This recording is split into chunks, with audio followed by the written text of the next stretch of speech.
man named Sinbad the Humble. He made his living by lugging around heavy objects on his head. In short, he was a porter, as hardworking as he was good. One exceedingly hot and dusty day, he was weary and sweating, and not sure if the heat or his load were causing him the most trouble. He staggered past the entrance of a wealthy merchant's house. The sight of a bench by the gates was so tempting that he could not resist setting down his load and sitting down for a while. He stood up and pushed the gates open slightly. As he peeked through them, he saw a garden full of flowers and servants carrying all sorts of rich and delicate meats. "Step inside, my lord wishes to meet you." The porter tried to make excuses, but the boy would have none of it, and eventually they went through the gate together. They walked through the majestic house to the grand dining room, which was full of lords sitting at tables laden with rich food and drink. The diners were seated according to rank, and at the head of them all sat a man of worshipful and noble appearance. Sinbad the porter was so overwhelmed by all that he saw that he said to himself, "By Allah, this must be either a piece of paradise or some king's palace." He bowed down and kissed the ground. The master of the house bid him to stand up. Servants placed food before him, and the porter, after saying Bismillah, ate his fill. After which he exclaimed, "Praised be for your generosity, my lord."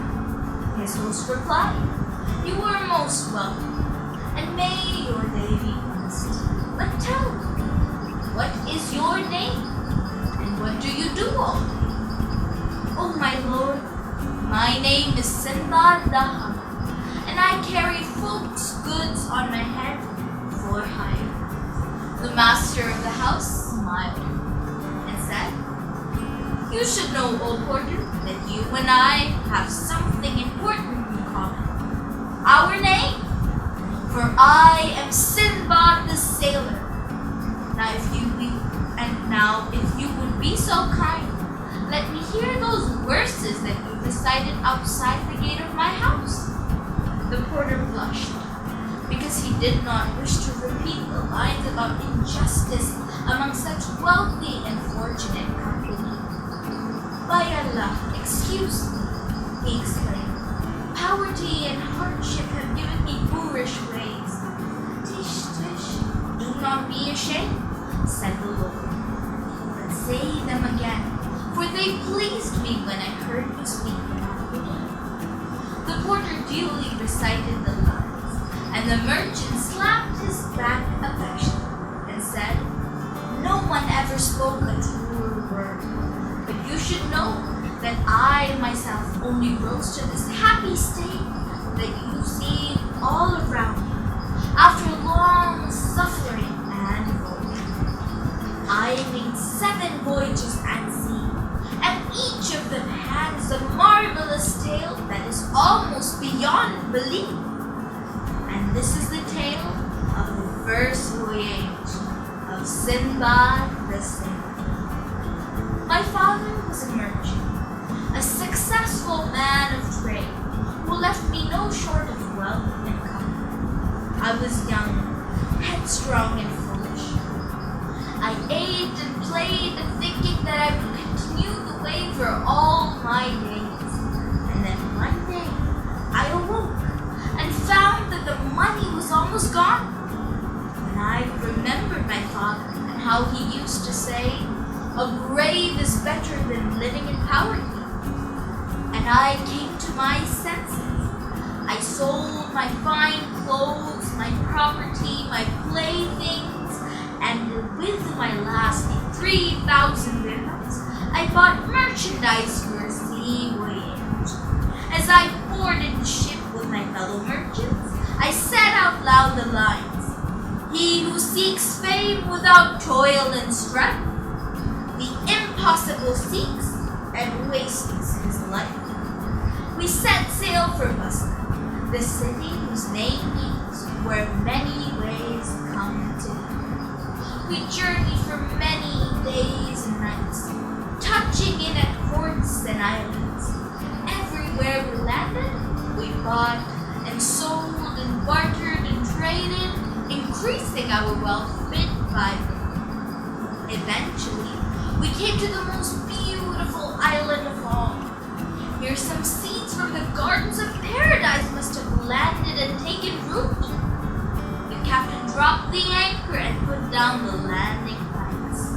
Everyone on board came ashore to feel the golden sand between their toes and enjoy the lush and tranquil land. Some passengers set up fires for cooking, others washed their clothes.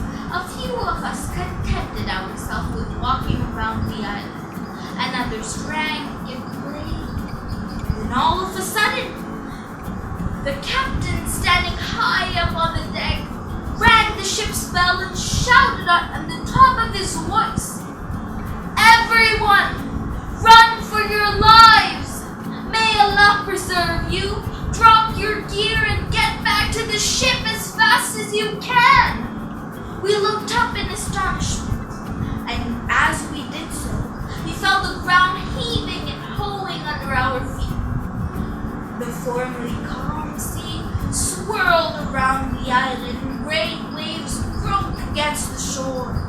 Then at the very center of the island, curled up in a great arc, and those who had not made it back to the ship began to slide down into the foaming seawater. I was among them, but as I fell headlong, I grabbed hold of a wooden trough for washing clothes.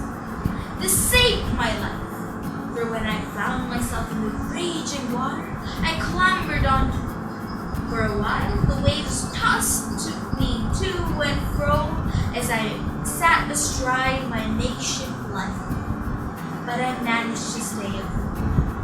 I now saw that we had not landed on an island as we had thought, but on the back of an enormous whale. Somehow sand had settled on him, and trees and vegetation had grown on his back.